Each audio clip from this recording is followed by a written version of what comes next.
যতক্ষণ পর্যন্ত আমার বাবার খবর না পাইবা আমি ফাতেমার মুখে খানা নিতে পারবো না। সাহাবারা ডাক দিয়া কয়, ও আলী, আমাদের তো এই একই অবস্থা, এখন নূরের নবীরে পাবো কোন জায়গায়?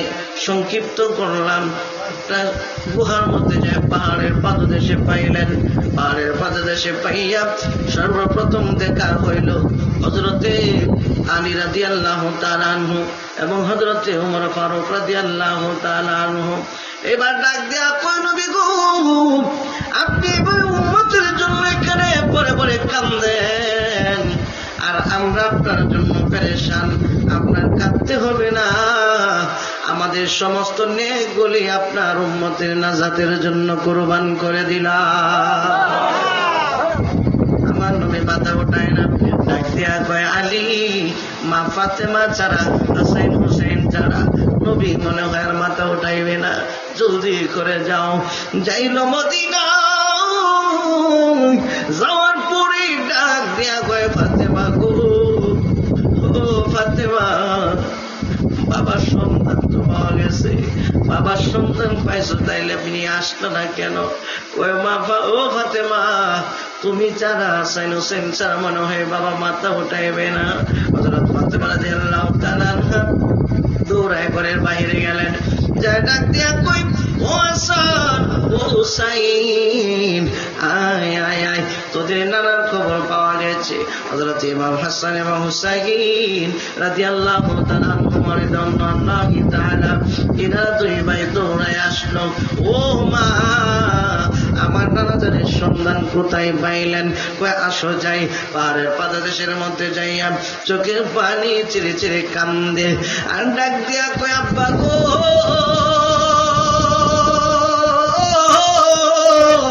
ও আব্বা, আমার জীবনের সমস্ত নেক আপনার উম্মতের জন্য দিয়ে দিলাম, আমার একটা নেকেরও কোনো দাবি নাই। মাথা ওঠান।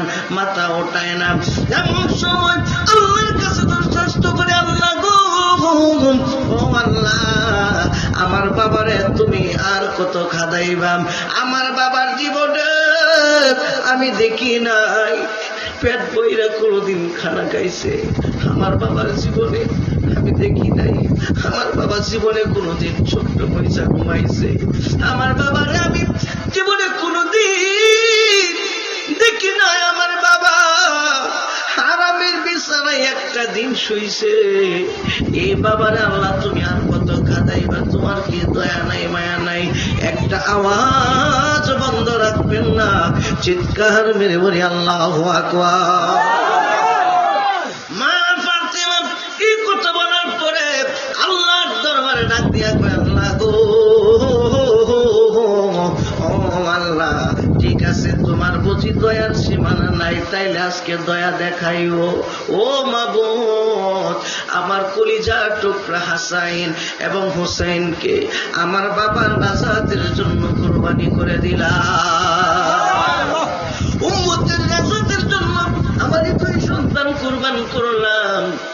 আমার নবী মাথা উঠাইলেন, ডাক দিয়া কয়, ফাতেমা, আমার উম্মতের জন্য বুঝি আমার দুইটা কলিজার টুকরা নাতির তুমি কুরবান করে দিলা? ও ফাতেমা, চলো আমরা মদিনায় চলে যাই। মদিনায় চলে গেলেন। এই জন্য ইমাম হুসাইন যতদিন পর্যন্ত নবীজির কাছে যাইতেন, হুসাইন রাদিয়াল্লাহু তাআলা বসার আগেই বলতেন, না না ভাই, আমার কাছে চলে আসো। কুলের মধ্যে বসায়া সারা শরীরটা হাতায়া দিত আর চুমুকাইতো আর কইতো, মান হাব্বাল হাসান ওয়াল হুসাইনা, যারা আমার হাসান হুসাইনকে ভালোবাসবে তারা যেন আমি নবীরই ভালোবাসলো। যারা আমার হাসান হুসাইনকে কষ্ট দিল তারা যেন আমি নবীরই কষ্ট দিল। ও বন্ধুরে, ওই জায়গা থেকে তো হাসান হুসাইন শহীদ হয়ে গেছে গো। এবার আসুন চলে সর্বপ্রথম শেষের দিকে চলে যাব, কারণ লম্বা আলোচনা করলে অনেক লম্বা হয়ে যাবে। যেটা জানাওয়ার শর্ট শর্ট করে বলার চেষ্টা করব। এবার হুসাইন রাদিয়াল্লাহু তাআলা আনহু তাকে মদিনায়, হাসান রাদিয়াল্লাহু তাআলা আনহু তাকে মদিনায়। মদিনার মানুষ তারা এত বেশি ভালোবাসে গো, তাদের জানের চাইতে বেশি মহব্বত করে, বেশি ভালোবাসে। এই দিক দিয়া ইমাম হাসান রাদিয়াল্লাহু তাআলা আনহুকে মিথ্যা প্রবচন দেখাইয়া বিষ পান করাইল। বিষ পান করায় দেওয়ার পরই ইমাম হাসান ডাক দিয়া কই, হাসান ও কাছে আমার কলিজার টুকরা বাইডা কই, তাড়াতাড়ি ডাইকা আর আমার কলিজার টুকরা বাইডার সঙ্গে আমি দুইটা কথা বলতে চাই। ইমাম কাসেম রাদিয়াল্লাহু তাআলা আনহু দৌড়াইয়া যাইয়া দেখে হযরত হুসাইন রাদিয়াল্লাহু তাআলা আনহু নবীজির রওজা মুবারকের সামনে দাঁড়ায়া দাঁড়ায়া চোখের পানি ছাড়ে আর কান্দে না গো। ও নানা, এমন সময় এসেছে যে তোমার কাছে আমি সময় দিতে পারি না, চতুর্দিকে শয়তান ভরে গেছে, শত্রু ভরে গেছে। এমন সময় ডাক দিয়া কই, ও চাচা যান, আব্বা বলছে আপনি যাওয়ার জন্য, জলদি করে চলেন। কয় কেন, কি হয়েছে? কয় গেলেই দেখতে পারবেন। ইমাম হুসাইন রাদিয়াল্লাহু তাআলা আনহু যাইয়া দেখি ইমাম হাসান রাদিয়াল্লাহু তাআলা আনহু অচেতন হয়ে যাওয়ার পথে পড়ে গিয়েছেন। একটা ডাক মারছে, কে তোমার এই সর্বনাশ করলো গো, আমারে তুমি কও না। কয় বাইরে, এই জন্যই তো তোমার ডাক দিলাম। জোরে কন্যা সুবহানাল্লাহ। এই জন্যই তো তোমার ডাক দিলাম।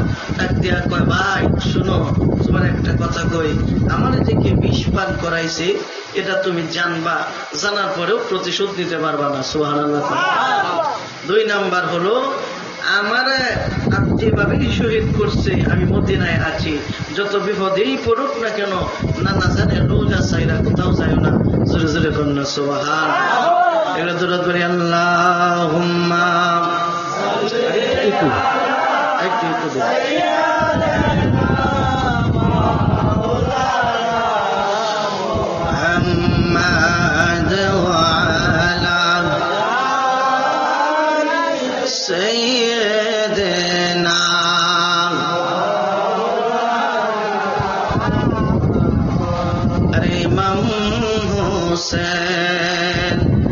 কেদে বলে কারবালাতে পানি নাই,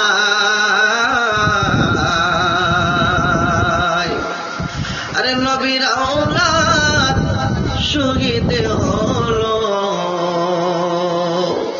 আরে নবীর আওলাদ বন্দী হইল, এজিদের জলতানা। আল্লাহুম্মা সাল্লি আলা সাইয়্যিদিনা মুহাম্মাদ ওয়া আলা আলি সাইয়্যিদিনা মাওলানা। বাবাজিরা, বন্ধুরা রে, হুসাইন 2টা শর্ত দিল যে আমার প্রতিশোধ নিতে পারবা না। 2 নাম্বার শর্ত দিল, মদিনা সাইরা কোথাও যাইতে পারবা না। ইমাম হুসাইন মদিনায় থেকে গেলেন। ইবনে জিয়াদ চিঠি লেখা শুরু করে দিল। কারণ হলো, ইবনে জিয়াদ জানে যে ইয়াজিদ হুসাইনকে ভয় পায়। সুবহানাল্লাহ। ইবনে জিয়াদও জানে, ইয়াজিদও জানে যে হুসাইনের সামনে গিয়ে দাঁড়ায়া কথা বলার ক্ষমতা আমাদের নাই। অতএব হুসাইনকে চলে বলে কৌশলে মারতে হবে। কৌশল যদি না কাটাই, তাহলে আম জনতা যারা আছে, নবীর সাহাবী যারা আছে, এরা কইব যে নবীর আওলাদ মারতাছি, আমরা এরা মারিয়ে নেবো। এরা একটা ভুল মানুষদেরকে ইনফরমেশন দিল। কি ইনফরমেশন? যে হুসাইন আসতেছে ক্ষমতা দখল করার জন্য। নাউজুবিল্লাহ। নাউজুবিল্লাহ। হুসাইন আসতেছে ক্ষমতা দখল করার জন্য। নবীর আওলাদরা ক্ষমতার জন্য পাগল থাকবে কেন? এই কথা কইয়া মানুষের কালার করে দিছে। নাউজুবিল্লাহ। এইবার হুসাইন রাদিয়াল্লাহু তাআলা আনহুর কাছে ইবনে জিয়াদ গেল। ইবনে জিয়াদ চিঠি পাঠাইল। এই চিঠি নিয়ে যখন মারওয়ান গেল, মারওয়ান পর্দার আড়ালে দাঁড়ায় রয়েছে, আর নবীর একজন জলিলুল কদর সাহাবী তখন মদিনার গভর্নর ছিল। সুবহানাল্লাহ। হযরতে আবু যর গিফারি রাদিয়াল্লাহু তাআলা আনহু, যিনি ছিলেন এমন সাহাবী যে সাহাবীর ব্যাপারে নবীজি বলেন, আমার আবু যর আল্লাহ পাকের কাছে সবচাইতে পছন্দনীয়। কেন পছন্দের? 2 মিনিটের সংক্ষেপে বলে দিই, কষ্ট হবে বেশি নাকি আপনাদের? সংক্ষেপে বলে দিই। একটা ঘটনা শুনছেন, হযরত উমর রাদিয়াল্লাহু তাআলা আনহুকে দেখার জন্য একজন মানুষ ওই দামেস্ক থেকে গিয়েছিল মদিনার পথে। মানুষটা মুরব্বী ছিল, উট বাইন্দা যখন তিনি সামান্য বিশ্রাম নিতে চাইল, উট ছুটে গেছে। উট ছুটে যাওয়ার পরে এই ব্যক্তিটার উট যাইয়া আরেকজনের খেজুর বাগানে ছোট্ট ছোট্ট খেজুর গাছ মাত্র লাগাইছে, এই সবগুলি নষ্ট করে ফেলছে। উটের মালিক আইসা ধাও ধাও দিয়ে উট নড়ে না, হঠাৎ করে যখন পাথর দিয়ে ঢিল মারলো, ইটের মাথায় পড়ে গেছে, উট মারা গেছে। ঘুম থেকে উঠে থেকে হাই হাই, এই জন্য উটকে মরুভূমির জাহাজ বলা হয়। সুবহানাল্লাহ বলে। উটকে বলা হয় মরুভূমির জাহাজ। উটকে আল্লাহ তাআলা এত সুন্দর বুদ্ধি দিছে, আপনি কয়দিনের সফরে যাইবেন, পানি সামনে এনে দিলে সে বুঝবো যে 15 দিনের সফর। সুবহানাল্লাহ। কয়দিনের সফরে যে যাইবেন, পানি সামনে এনে দিলেই এ বুঝবো যে আমি কত দিনের সফরে যাইতে হবে। এতটুক পানি তার পেটের ভিতরে ঢোকায়। আবার উটের ভিতরে এমন একটা জায়গা আছে, এটা তাফসীরে রুহুল বয়ানের আলোচনা। উটের পেটের ভিতরে একটা জায়গা আছে, মানুষ যত সুন্দর করি রাখুক, যত ডিপ করি রাখুক, যত ফ্রিজের মধ্যে রাখুক, পানিটা কেমিক্যাল ছাড়া ভালো থাকবে না। আর উটের একটা তলি আছে, এই তলির ভিতরে পানি যদি 1 বছরও থাকে, এই পানি শুধু আরো ভালোই হয়। এই উট যখন মারা গেছে, এখন সে যাবে কি কইরা? আগে তো গাড়ির যুগ নাই, এক গাড়ি নষ্ট হয়েছে আর এক গাড়ি যায় পড়া। তিনি করলো কি, ওইটা দেখে যে এই লোকটা দাঁড়ায় রয়েছে, এই ব্যক্তির সঙ্গে হাতাহাতি করতেছে। সংক্ষিপ্ত করলাম, এই লোকও মারা গেছে। বলেন ইন্না লিল্লাহি ওয়া ইন্না ইলাইহি রাজিউন। এই লোকের সন্তান ছিল বড় বড় পালোয়ান। আয়েশা দেখে বাপ মারা গেছে, পাশে এই লোক দাঁড়ায় রয়েছে। কি ব্যাপার, আমার বাপের কি হইল? আমরা হইলে কইলে বলে দেখছি না, বা এনতে তাড়াতাড়ি মনে গেলাম কইলে, কথা কোন ঠিক কিনা? কিন্তু তারা তো ছিল ইমানদার। বাবাজিরা বন্ধুরারে গভীর মনোযোগ। এই ব্যক্তি ডাক দিয়া কয়, বাইরে তোমার বাবারে আমি মারতে চাই নাই, কিন্তু তোমার বাবা এইভাবে এইভাবে মারা গেছে। ডাক দিয়া বলে, তাইলে চলো গো, ওমরের দরবারে বিচার দিতে যাব রে। উমর এটার ফায়সালা দিবে, কি বিচার করবে? হযরত উমরের কাছে হাজির হয়ে গেছে। হযরত উমর রাদিয়াল্লাহু তাআলা আনহু কয়, কি হয়েছে? বলে, আমার বাবারে মার্ডার করছে। কয়, ঠিক আছে, তুমি আসামি, তোমার জন্য ফাঁসিটা কার্যকর করা হবে, নয়তো তোমাকে শরীরে চড়াইয়া দেওয়া হবে। এমন সময় ডাক দেয়া কয়, হুজুর আমার একটা কথা শুনবেন নি? কি কথা? কয়, আমি আপনার এক নজর দেখার জন্য অনেক দূর থেকে সফর করে এসেছিলাম, আমার এই আশাটা পূরণ হয়ে গেছে, আর কোনো আশা নাই। কিন্তু একটা দিন, একটা সুযোগ আমার দিবেননি। আমি আমার বাড়ি থেকে, মার কাছ থেকে বইলা, বাবার কাছ থেকে বইলা, আত্মীয় স্বজনের কাছ থেকে বইলা আসবো। এমন সময় ডাক দেয়া কয়, না না, তুমি তোমার জামিনদার কাউরে বানাইতে পারবা নি। যদি জামিনদার হয় তাইলে যাইতে পারবা, এছাড়া যাওয়ার কোনো সুযোগ নাই। এইবার ডাক দিয়ে কই, না না, এই মদিনায় তো আমার কোনো আওলাদ নাই, আমি কার কাছে জামিনদার দিয়া যাব? কই, তাইলে তোমার ছাড়াও হবে না। চোখের পানি ছেড়ে কান্দে হঠাৎ কইরা হযরত আবু যর গিফারি রাদিয়াল্লাহু তাআলা আনহু কয়, কি ব্যাপার ভাই, কি হয়েছে? কয়, আমার এই মুসিবত। হযরত ওমরের কাছে কয়, ওমর আমি আবু যর আমার ভাইয়ের দায়িত্ব নিলাম, সে যদি না আসে রে, এই শাস্তি আমি আবু যর পাবো। জোরে জোরে কন্যা সুবহানাল্লাহ।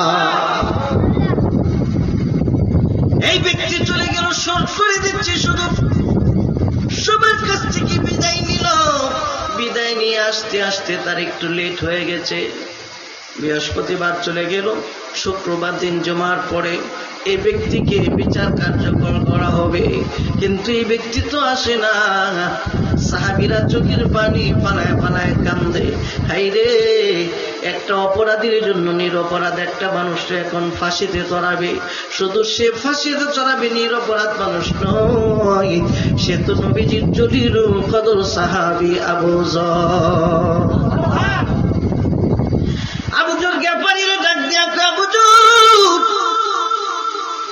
কেন তুমি তার পক্ষ নিতে গেলা? ডাক দিয়া কই, নবীর সাহাবীরা রে, তোমরা কি দেখো নাই সে বলছিল আমি মুসলমান, আল মুসলিম আকুল মুসলিম, এক মুসলমান আরেক মুসলমানের ভাই। আমার বাইরে বিপদে ফালায় আমি শান্তিতে কেমনে থাকি? কিন্তু বড় দুঃখের বিষয়, এই সমাজের ভিতরে ভাই মরে গেলেও আরেক ভাইয়ের খবর লয় না, আছে না নাই? আছে না নাই? ডাক দেয়া কয়, মরতে যদি হয় আমার কোনো আপত্তি নাই। জুমার নামাজ শেষ হয়ে গেল। শেষ হয়ে যাওয়ার পরে হযরত আবু যর গেফারিকে যখন শুলিতে চড়াইতে নিয়ে যাবে, এমন সময় নবীর সাহাবীরা কান্দে। একজন ডাক দিয়া কই, উমর একটু দাঁড়ান, কে যেন ঘোড়া উড়াইয়া এই মরুভূমির বুক ছেদ করে আসতেছে, একটু অপেক্ষা করেন। হঠাৎ কইরা তাকায় দেখে এই লোক আইসা হাজির। ডাক দিয়া কই, কি ব্যাপার? তোমার জন্য তো নিরপরাধ একজন মানুষ, সে এখনই দুনিয়া থেকে বিদায় হইতে গিয়েছিল। কই, হুজুর ও আমিরুল মুমিনিন, আপনি আমারে ক্ষমা করে দিবেন, মাফ করে দিবেন। আমি বুঝতে পারি নাই, আমার দেরি হয়ে গেছে।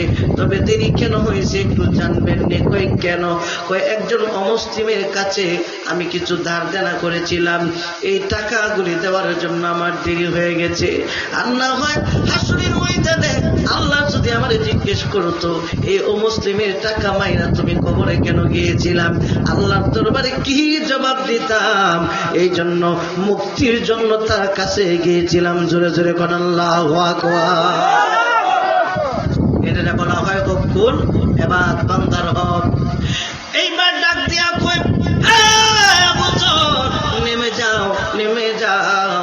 এমন সময় ডাক দিয়া কয়, এ আবু যর রে, বুঝলাম না তুমি তার পথেই কেন রাজি হয়ে গেলে? আবু যর গেফারি ডাক দিয়া কয়, কেন রাজি হয়েছি জানোনি? আমি তাকায় দেখি রে, তার সঙ্গে সঙ্গে কামলেওয়ালা নবী পিছন পিছন দাঁড়ায়া থাকে। সমস্ত সাহাবীরা চোখের পানি ফালায় ফালায় কান্দে। এমন সময় যাদের বাপকে মারছিল, এরা তিনজন, এরা তিন ভাই ছিল। তিন ভাই ডাক দেয়া কয়, ভাই রে, যে মানুষটা জানে তার শরীরে চড়ানো হবে, জানে সে মৃত্যু বহন করবে, এই ব্যক্তিটা এত দূর থেকে যেহেতু আসতে পারে রে, সে বলছে যে তার কোনো মদিনায় পাই নাই, চল না আমরা তিন ভাই তার ভাই হয়ে যাই। সুবহানাল্লাহ, সুবহানাল্লাহ। ডাক দেয়া কয়, আমিরুল মুমিনিন, তারে আর ফাঁসির কাস্টে লাগানোর কোনো প্রয়োজন নাই। আজকে মদিনার মধ্যে আমরা তার সহ চারটা ভাই হয়ে গেলাম। জোরে জোরে কন্যা সুবহানাল্লাহ। এই আবু যর গেফারি চোখের পানি ছেড়ে ছেড়ে কান্দে, আইরে ও হুসাইন, রাতের ভিতরে আপনাকে বায়াত গ্রহণ করতে হবে। যদি বায়াত না গ্রহণ করেন আপনাকে গ্রেফতার করে নিয়ে যাবে দামেশকে। হুসাইন রাদিয়াল্লাহু তাআলা একটা কৌশল কাটাইলেন, যদি এখন বায়াত নেই কেউ আমারে দেখবে না, আর যদি বায়াত না নিই তাইলে ভাববে যে আমি ভয় পাইছি। না না, আমি তো আওলাদে রাসূল, আমি এটা হইতে পারবো, এটা হতে দেওয়া যাবে না। এইবার ডাক দিয়া কই, ও হে আবু যর, একটা কাজ করো, যা বলো দিনের বেলায় যা করি আমি দিনের বেলায় করব, রাতের বেলা কোনো কিছু করব না। সুবহানাল্লাহ। এই কথা বলার পরে রাত্র যখন গভীর হয়ে গেছে রে, গভীর রাতে ওনার আহল আওলাদ সাথী সজ্জনদেরকে যে ঘুম থেকে উঠাইলেন, ঘুম থেকে উঠাইয়া নবীর রোজা মোবারকের সামনে যায়া চোখের পানি চেড়ে চেড়ে কান্দে আর ডাক দিয়া কয়, নানা গো, ও নানা যান, জীবনে আর কোনদিন আপনারে সালাম দিতে পারবো কিনা জানি না, শরীয়তের শেষ সালামটা আপনারে দেওয়ার জন্য হাজির হয়ে গেলাম, ক্ষমা করে দিবেন, দেখা হবে হাসরের ময়দানে। জোরে জোরে করে আল্লাহু আকবার। আমি কিন্তু মিনওয়াজের ভিতরে ঢুকে গেলাম রে। একটু ধৈর্য সবর আপনাদের কাছ থেকে চাই, অবশ্যই কথাগুলি দিলের কানে শুনবেন। কারবালার বয়ান সবাই জানে, তারপরেও মানুষ কেন শুনে? অন্য কারণে না, একটা মাত্র কারণ, কারবালার বয়ান শুনলে ইমানদারের রূহ তাজা হয়ে যায়। জোরে জোরে কন্যা সুবহানাল্লাহ। হযরত হুসাইন মদিনা ছেড়ে মক্কায় চলে গেলেন। সেখানে ছিল নবীজির চাচাতো ভাই হযরতে আব্দুল্লাহ ইবনে আব্বাস রাদিয়াল্লাহু তাআলা আনহু। ডাক দিয়া কয়, ও নানা ভাই, কি হয়েছে, তুমি এমন পেরেশান কেন? নানা ভাই গো, আমি পেরেশান এই জন্য, কারণ মদিনার জমিনে থাকার আমার কোনো সুব্যবস্থা নাই, থাকতে পারলাম না, এই জন্য আশ্রয় নিলাম আপনার কাছে। এইবার ডাক দিয়া কয়,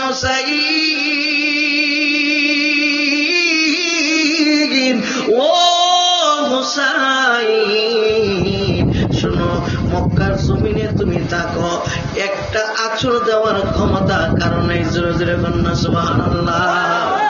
এইবার ডাক দিয়া কয়, ও হুসাইন, তবে আমার একটা কথা শোনো, মক্কা ছেড়ে কিন্তু তোমারে কোথাও যাইতে দিব না। চিঠি পাঠাইতে শুরু করলো, ফাঁক দিয়ে একটা কথা বলে দেই। ইমাম হুসাইন রাদিয়াল্লাহু তাআলা আনহু, পীরের নাম কি যারা জানেন এরা, এই যে এদিন বস করছি যে আগে এরাও জানতো না, এই নাম অনেকেই জানেন না, বলতে পারবেন কি ইমাম হুসাইনের পীরের নাম কি? হযরত হাসাইন রাদিয়াল্লাহু তাআলা আনহু ভাইয়ের কাছে বায়াত হইছে। এটা হলো খেলাফতের দ্বারা। কিসের দ্বারা?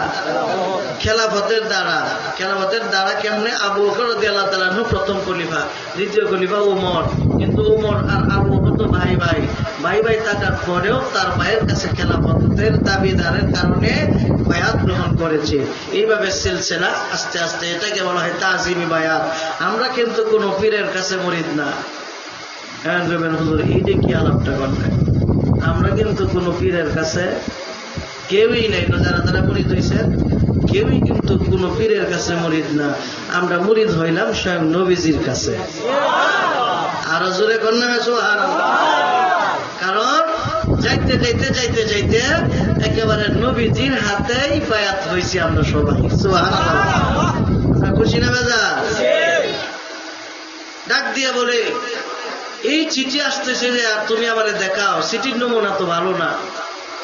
শেষ চিঠি, এই চিঠির মধ্যে লেখা, হুসাইন, আপনি যদি এই কুফা নগরে না আসেন, কুফার মানুষগুলা এজিদের কাছে বায়াত গ্রহণ করবে। আর এজিদের কাছে যদি বায়াত গ্রহণ করি, তাইলে তো হাসরের ময়দানে এজিদের সঙ্গে কথা বলে, এজিদের সঙ্গে উঠতে হবে। কারণ যার সাথে আপনার মহব্বত থাকবে, হাসরের ময়দানে তার সাথে আপনি উঠতে হবে। অতএব হাসরের ময়দানে আপনার নানার সামনে কি জবাব দিবেন? আমার বাবাজিরা, বন্ধুরা, এই কথা বলার সঙ্গে সঙ্গে ইমাম হুসাইন ডাক দিয়া কয়, ও নানা শুনো, আমি আর থাকতে পারবো না, আমি চলে যাব ওই কুফায়, যত বিপদই হোক না কেন। কন্যা সুবহানাল্লাহ। ইমাম হুসাইন এই কথা বলার পরে মুসলিম বিন আকিলকে পাঠাইল। শর্ট করে দিলাম, ইমাম মুসলিমের ঘটনা বাদ দিয়ে দিলাম। ইমাম মুসলিম শহীদ হলো। ইমাম মুসলিমের দুইটা কচি কচি সন্তান, এই সন্তানগুলোর দিকে তাকাইলে নূর চমকাইতো। এই দুইটা সন্তানকে যেদিন শহীদ করা হয়েছিল, শহীদ করে ইবনে জিয়াদের দরবারে নিয়ে যাওয়া হয়েছিল। ইবনে জিয়াদ ডাক দিয়া কয়, ওরে হারেস, এই দুইটা সন্তান যে তুই কেমনে মারলি? তোর কি মায়া দয়া লাগলো না? আমার মায়া দয়ার দরকার নাই, আমার টাকা পয়সার দরকার। এবার ডাক দিয়ে কয়, হারেস রে, তাড়াতাড়ি জবাই কর। হারেস গেছে জবাই কইরা ডাক দিয়া কয়, এবার এই মাথাগুলি কি করবেন? ওই মাথাগুলি নদীর মধ্যে ফেলে দাও। মাথা যখন নদীর মধ্যে ফেলায় দিছে, আল্লাহর কুদরত বোঝা বড় দায়। পানি যায় একদিকে, স্রোত যায় একদিকে, কিন্তু এই কাটা মাথা যায় মদিনার দিকে। জোরে জোরে কন্যা সুবহানাল্লাহ। ডাক দিয়া বলে, হুজুর গো, এটা কি বললেন? কাটা মাথা আবার উল্টো দিকে যায়, তার কারণ কি? অন্য কোনো কারণ না। মাথা কাইটা পালাইলেও আল্লাহর ওলি যারা হয়, শহীদ যারা হয়, তারা মরা না, তারা জিন্দা। সুবহানাল্লাহ জোরে বল। শেষ ইমাম মুসলিম শেষ, তার সন্তান শেষ। এই দিক দিয়ে 4 দিনের রাস্তা চলে এসেছে ইমাম হুসাইন রাদিয়াল্লাহু তাআলা আনহু ওনার সাথী সৎগণ নিয়ে। এই 4 দিন পরে একটা জায়গার নাম হলো সিফফিন। এই সিফফিনে আসার পরে ইবনে জিয়াদ বলল যে, শোনো, এই মানুষটারে এই দিকে না আইনা, কুফানগরে না আইনা, রাস্তা ব্লক কইরা দিয়া তারে ওই দামেস্কের ময়দানে যাওয়ার সুযোগ দেওয়া হবে না। রাস্তাটা ব্লক কইরা তারে নিয়ে যাও কারবালার প্রান্তরে। ইমাম হুসাইন ডাক দিয়া কয়, কেন রে, কেন আমি কারবালার প্রান্তরে যাব গো? আমি তো এসেছি ইবনে জিয়াদের সঙ্গে মোকাবেলা করার জন্য, তার সঙ্গে কথা বলার জন্য। আমি তো এসেছি মানুষ আমার কাছে বায়াত গ্রহণ করবে, এই জন্য। কয়, না না, তোমার কুফায় ঢুকতে দেওয়া হবে না। কুফা থেকে ইরাকে, কুফা থেকে কারবালার দূরত্ব 80 থেকে 90 কিলোমিটার। এত দূরে এই কুফা নগর হইয়া রাস্তার পাশ দিয়া তিনি চলে গেলেন কারবালার প্রান্তরে। সরাসরি চলে যাচ্ছি, লম্বা কাহিনী আস্তে আস্তে বললে দেরি হয়ে যাবে। এইবার তিনি যখন চলে গেলেন, ইমাম হুসাইন হঠাৎ করে ডাক দিয়া কয়, ও আমার সাথীরা রে, আর সামনে যাওয়া সম্ভব হবে না। কেন গো হুসাইন? আমার 2টা ঘোড়ার পা টিপে গেছে, আর সামনে যাইতে পারতেছি না। সবাই নামলো, নাইমা দেখে সবার ঘোড়া ঠিক আছে, ইমাম হুসাইনের ঘোড়া শুধু ড্রাইভার রয়েছে। হে হুসাইন, বুঝলাম না, আমাদের ঘোড়া ঠিক আছে, শুধু আপনার ঘোড়াটা ড্রাইভার গেল কেন? কয়ে, আমি বুঝতে পেরেছি আমার নানা জানের কথা সত্য হয়ে গেছে। জোরে জোরে কন্যা সুবহানাল্লাহ। বেঁচে যে গায়েব জানে, এটাও হইল তার একটা দলিল। সুবহানাল্লাহ জোরে কন্যা সুবহানাল্লাহ। বেশি কষ্ট হইতেছে মনে আপনারা? বেশি খারাপ লাগতেছে? কারণ ওয়াজের মধ্যে কিন্তু মাত্র ঢুকছি। কেউ নিচের দিকে তাকায় না, নিচের দিকে ধ্যান ধরে শুনতে চাইবেন, আটকায় দেখবেন ঘুমায় পড়ছে। এবার এই যে সামনের বাড়ি একটু একটু ঘুমায়। মারহাবা। কারণ এখন হলো চেতনের ওয়াজ। এতক্ষণ পর্যন্ত যাই করছি, এখন হলো চেতনের ওয়াজ। যদি চেতন না থাকেন, ওয়াজে বৈশা লাভ নাই। কথা বুঝতে পারছে? ইমাম হুসাইন রাদিয়াল্লাহু তাআলা আনহু, এই বাবুরা, তোমরা নড়াচড়া করে না, ওটাউটি নাই, ঠিক আছে? পয়সা থাকবে, আর ওটাউটির সুযোগ নাই। এইবার ইমাম হুসাইন রাদিয়াল্লাহু তাআলা আনহু বলল, ঠিক আছে, শোনো, জলদি তাবু গাড়ো। তাবু কি দিয়ে গাড়বো? খেজুর গাছের ঢাল কেটে আনো, খেজুর গাছের ডালের মধ্যে যায় কোপ দেয়, তাজা রক্তের ঘাম বাহির হয়। কোনো কোনো কিতাবে আসছে তাজা রক্তই বাহির হয়। জোরে জোরে করেন আল্লাহু আকবার। একজন আইসা ডাক দিয়া কই, হুসাইন, জীবনে কোনদিন এইরকম দেখি নাই যে খেজুর গাছের ডালের মধ্যে খুব দিলে যে রক্ত বাহির হয়। ইমাম হুসাইন ডাক দিয়ে বলল, শোনো, এটাই হবে আমাদের সঙ্গে। এই জায়গাটার নাম কি একজনের কাছে জিজ্ঞেস করো। একজন ডাক দিয়া কই, এই জায়গাটার নাম হলো সিফফিন। কয়, না, এই নাম হইতে পারে না, আরো 3-4টা নাম এই জায়গা দিল বদলায়া। কয়, না না, এই জায়গাটার নাম তো এরকম হওয়ার কথা না, আমার নানার সাথে তো কথার মিল নাই। এক মুরব্বী আইসা ডাক দিয়া কয়, কি ব্যাপার, আপনারা এই জায়গার মধ্যে কি করেন জানেন না? এই জায়গাটাতে অনেক খারাপ, এইবার ডাক দিয়া কই কেন কি হয়েছে? ওই এই জায়গায় যত মানুষই দাঁড়াইছে সবারই একটা না একটা বিপদের মধ্যে পড়তে হয়েছে।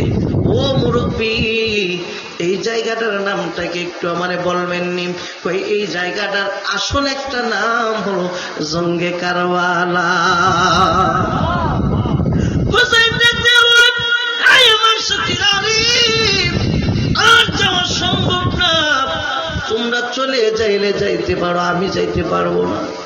ইমাম হোসেন রাদিয়াল্লাহু তাআলা আনহু তখন তাবু গাড়লেন। সকাল হয়ে গেল। সকালবেলা তাকায় দেখে ফুরাত নদীর তীর গেছে। এখন কিন্তু ফুরাত নদীর তীর নাই, এখন বালু দিয়া ভরাট হয়ে গেছে। তখন বঙ্গ যেটা বড় সবচাইতে সৌদি আরবের বড় সাগর, এই সাগরের একটা নালা ঢুকছিল, এটাকেই বলা হয় ফুরাত নদী। এইটা কিন্তু নদী ছিল না, ছোট্ট একটা খাল ছিল। এই খাল দিয়া পানি ঢুকতো, এই পানি পান করতো কুফাবাসী এবং কারবালার প্রান্তরের মানুষ গোলা। এই পানি যখন বন্ধ করে দিল, ইমাম হোসেন ডাক দিয়া কই কি ব্যাপার, কেন এসেছ? কই হয়তো আমাদের আমিরের কাছে আপনি বায়াত গ্রহণ করবেন, আর না হয় তার সঙ্গে যুদ্ধ করবেন।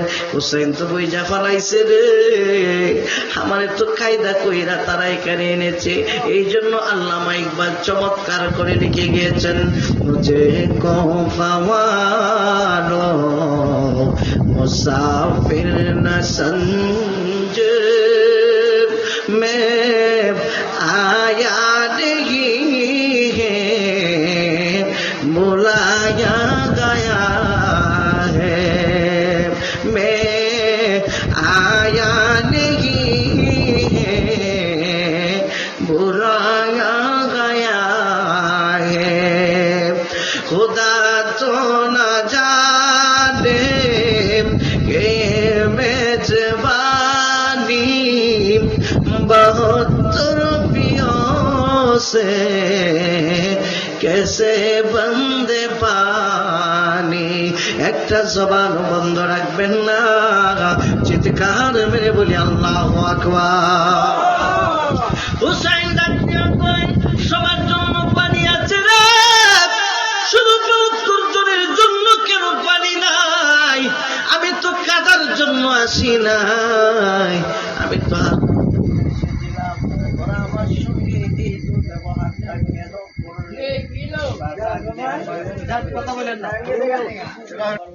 আসরের ময়দানে নবীদের সামনে কি জবাব দিব? জোরে জোরে কন্যা সুবহানাল্লাহ। এইবার ডাক দিয়া কই, ইমাম হুসাইন অন্যায় করেছি, অপরাধ করেছি, আপনি আমাদেরকে ক্ষমা করে দেন।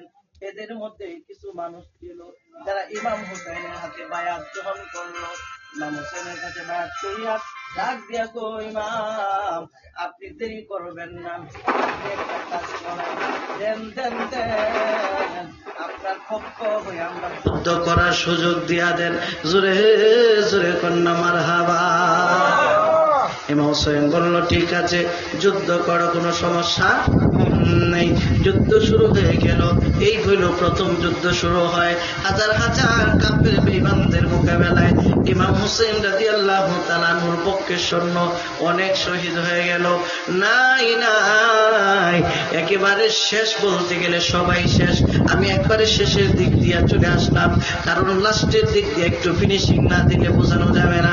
ইমাম হুসাইন যেই দিন শহীদ হবে গো, ৯ মুহররমের দিন আগে, 10 মুহররমের আগের দিন 9 তারিখ, এই 9 তারিখ যিনারা শহীদ হয়েছিল ইমাম কাসেম রাদিয়াল্লাহু তাআলা আনহু এবং আলী আকবর রাদিয়াল্লাহু তাআলা আনহু। আবার এই দিনেই শহীদ হয়েছিল শিশুপুত্র হযরতে আলী আসগর। জোরে জোরে কন্যা সুবহানাল্লাহ। হযরতে আলী আসগর শহীদের কথা সবাই জানেন, তার কত করুণ কষ্ট হয়ে মৃত্যু হয়েছে।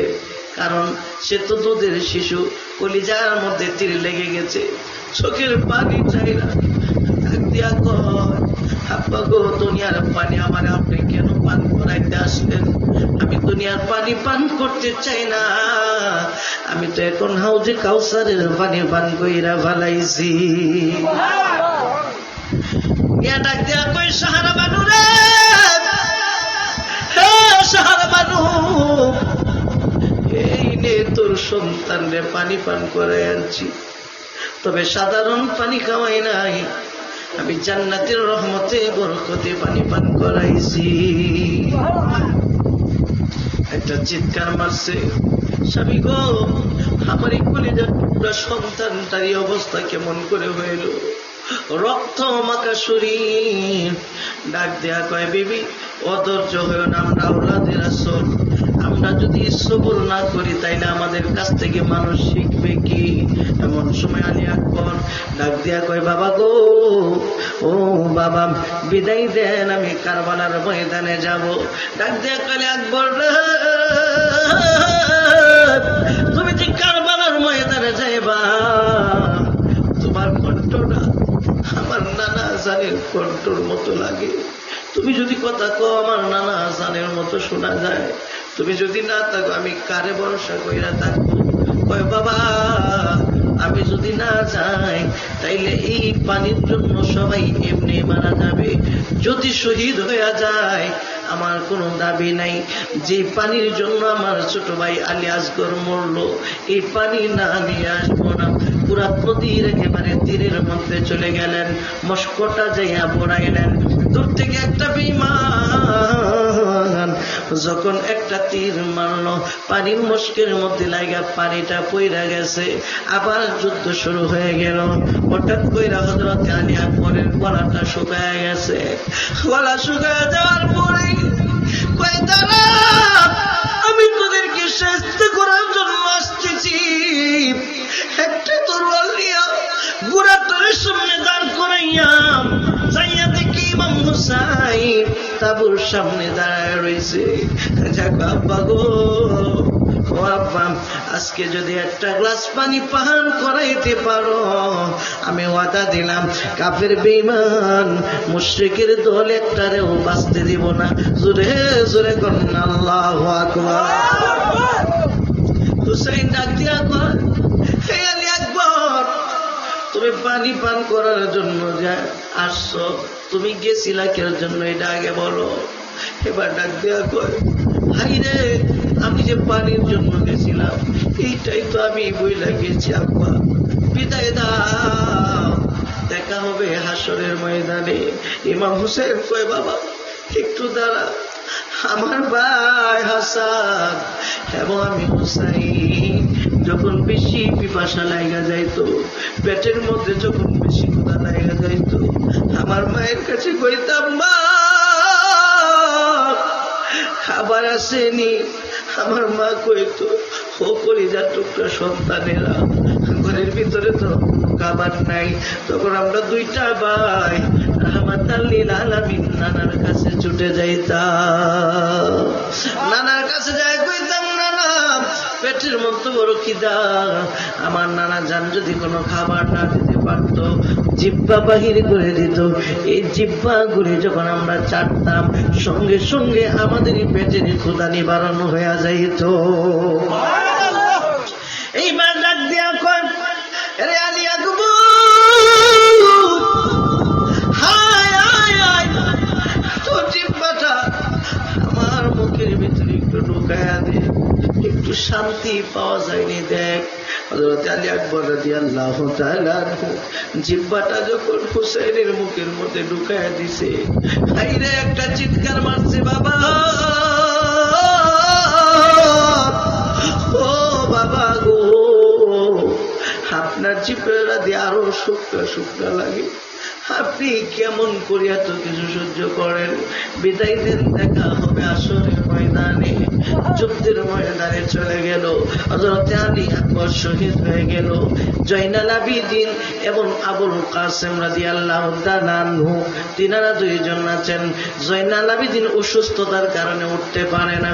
আবুল কাসেম হইল হুসাইন রাদিয়াল্লাহু তাআলা আনহুর সন্তান। আয়েশা ডাক দিয়ে কয়, চাচা আর দেরি করবেন না, জলদি কইরা তলোয়ারটা হাতের মধ্যে তুইলা দেন। ও বাবারে কই যাইবা? কারবালার ময়দানে দেখেন না শহীদ হয়ে যায়, যে যায় শহীদ হয়ে যায়। আমরাও তো এখানে বসে থাকলে একবার না একবার শহীদ হয়ে যাব। বিদায় দে, কারবালার ময়দানে চাই। না রে বাবা না, তোমার আমি যাইতে দিব না, কারণ তুমি তো হইলা আমার ভাইজানের একমাত্র আওলাদ, আর কেউ নাই। কয় না না, আমাকে যাইতে হবে। ঠিক আছে, তোমার আম্মা জানের কাছ থেকে অনুমতি নিয়ে আসো। মায়ের কাছে যখন যায়, ডাক দিয়া কয় মা গো,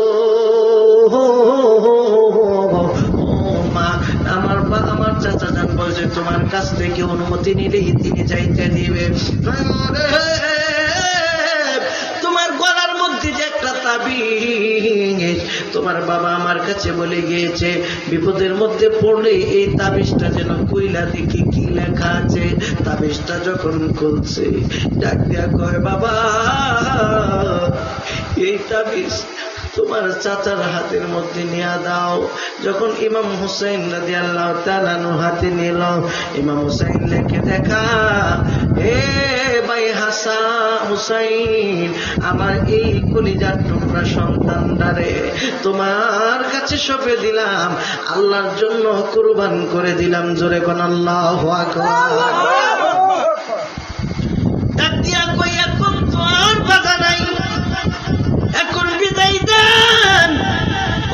কাসেম রে, আরেকটা কাজ বাকি আছে। কি কাজ? আমার ভাই ওসিয়ত করে গিয়েছে যেন আমার সকিনারে তোমার সঙ্গে বিবাহ দেই। কাসেম কয় ও চাচা, এই যুদ্ধের ময়দানে কেমনে কি হবে? এইভাবে বিবাহ করতে হবে। তাবুর ভিতরে যে আবু বিবাহ করায় দিলেন। এবার কাসেম এবং সকিনার জন্য একটা তাবু আলাদা করে দেওয়া হলো। কাসেম ডাক দিয়া কই ও সকিনা রে, বিদায় দাও, তোমার কোনো হক আমি পালন করতে পারি নাই। হাসরের ময়দানে আল্লাহর সামনে মামলা কইরো না। এমন সময় সকিনা কয় স্বামী, ও স্বামী গো, একটু দাঁড়ান, আপনার সঙ্গে দুইটা কথা আছে। ভাই তুমি কথা বইলে আজকে বলে ফিরাইতে পারবা না, কারণ আমার নাকের মধ্যে শাহাদাতের গ্রাম লেগে গেছে। আমার মনে হয় আজকে আমি শহীদ হয়ে যাব, কেউ আমার আটকাইতে পারবে না, আমি এক্ষুনি বিদায় হয়ে যাব। সখিনা ডাক দেয়া কই স্বামী গো, আপনি যে চলে যাবেন, আপনার কোনো হক আমি পালন করতে পারি নাই, একটু দাঁড়ান না। এই জামাটা যখন টান মেরে ছিঁড়ে ফেললো, ডাক দিয়া কই কিরে বিবি, আমার এই জামা তুমি টান দিয়ে কেন চিল্লা?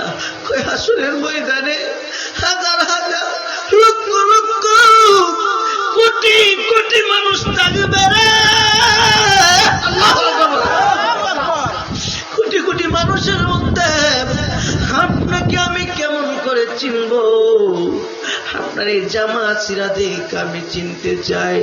ডাক দেয়া করে চিন্তা করিল না, হাসরের ময়দানে তোমার আমার আল্লাহ মিলাইয়া দিবে। বিদায় দাও। সবার কাছ থেকে বিদায় নিয়া হযরত আবুল কাসেম রাদিয়াল্লাহু তাআলা আনহু যুদ্ধের ময়দানে চলে গেলেন। যুদ্ধ করতে করতে করতে করতে করতে করতে করতে করতে করতে হঠাৎ কইরা একটা বেঈমান দূর থেকে তীর মারছে, বুকে আইসা লাইয়া গেছে। আইসার একটা বেঈমান তলোয়ারের আঘাত করছে গো, আইসা শহীদ করে দিল। কিন্তু হযরতে কাসেম রাদিয়াল্লাহু তাআলা আনহুর বুড়াটা চোখের পানি চাইরা চাইরা কাইদা তাবুর সামনে আইসা হাজির হয়ে গেছে। সকিনা চোখের পানি চাইরা চাইরা কান্দে, আমার ভাই নিয়া রে পুরাতের পানি লয়া সারবারদ কেনি কান্দে ভগবান সায়াম, আমার ভাই নিয়া গো, আমার ভাই নি পুরাতের পানি লয়া সারবারদ কেনি কান্দে ভগবান সায়া, আমার ভাই নিয়া রে। আল্লাহ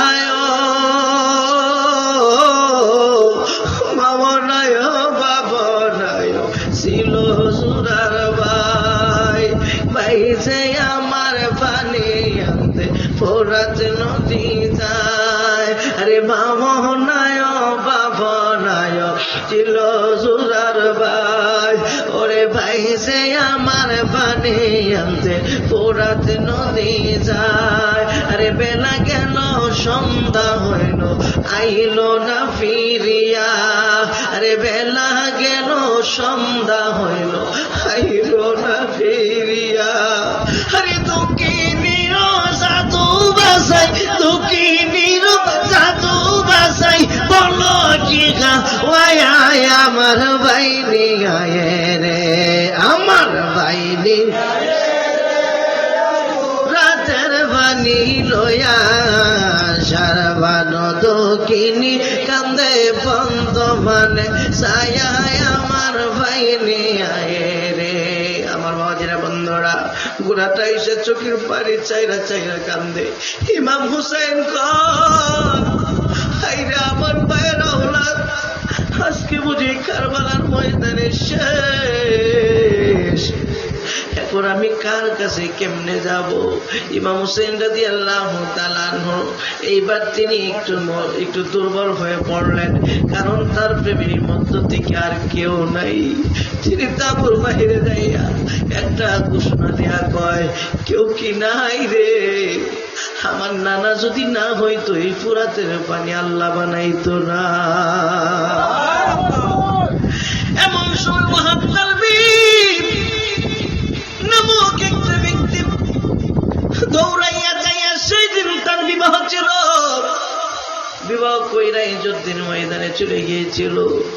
ওয়াহাব কালবি ছিল এজিদি সৈন্যর প্রধান। সুবহানাল্লাহ। এজিদি সৈন্যের প্রধান ওয়াহাব কালবি মনটা গইরা গেছে, কারণ যে যেদিন ইমানদার হবে 1 মিনিটেই ইমানদার হয়ে যায়। কথা কোন ঠিক কিনা? একটা কথা যদি মনের ভিতরে আজকে মাহফিল থেকে নিতে পারেন, নাজাতের জন্য যথেষ্ট হয়ে যাবে। বন্ধুরে, এবার তিনি কি করলেন?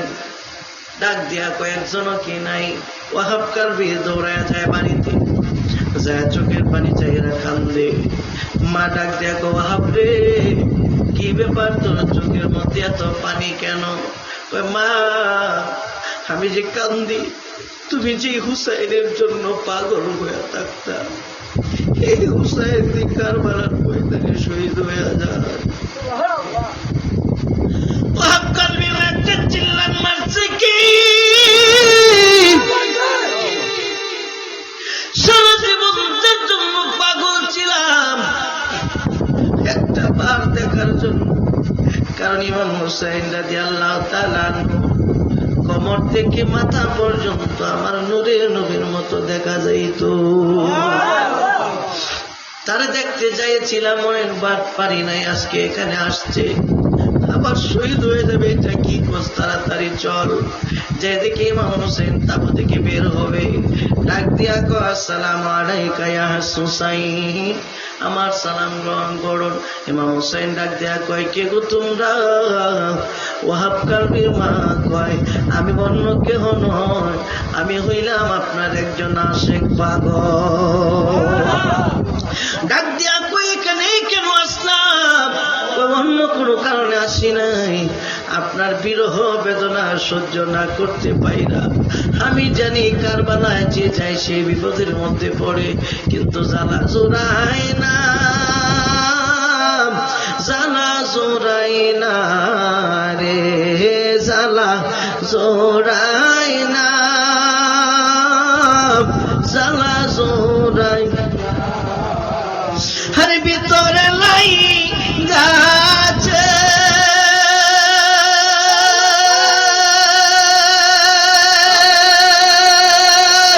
আমার নূরের নবীর আগুন রে, জ্বালা জোড়ায় না, জ্বালা জোড়ায় না রে, জ্বালা জোড়ায় না, জ্বালা জোড়ায় না রে। বিরহ জ্বালা সহ্য না করতে পাইরা আমি আইছি, ওইটা কে কয় আমার সন্তান। ওয়াহাব কালবিরে ডাক দেয়া কয় ওয়াহাব কালবি তুই কি শুধু দাঁড়ায় দাঁড়ায় দেখবি নি? কয় না মা, বিদায় দাও, হুসাইনের পক্ষে জিহাদ করব। কয় কেন তোর মনটা ঘুরে গেল? তুই নেই জিদি শূন্য ছিলি। ওয়াহাব কালবি কয় মা, হুসাইন যখন তাবুর সামনে আইসা কই একটা মানুষও কি নাই, আমার নানার পাগল। আমি তাকায় দেখি হুসাইনের সাথে রাহমাত আলীল আলামিন দাঁড়ায় রাগ দিয়া কহাই রে তার সহ্য করতে পারলাম না। জীবন একদিন তো চলেই যাবে, বাঁচার জন্য তো দুনিয়ার মধ্যে আসি নাই। ও মা, আওলাদের রাসূলের জন্য জীবনটা যদি দিতে পারি আমার জীবনটা ধন্য হয়ে যায়। ও এবার ডাক দিয়া ওয়াহাব কালবি যাবি ভালো কথা, আমার একটা ওসিয়ত তুই শুই না যাও। মা কি ওসিয়ত? ওয়াহাব কালবি রে আমি তোর কি লাগি? ও মা তুমি তো আমার মা লাগো। ওয়াহাব কালবি রে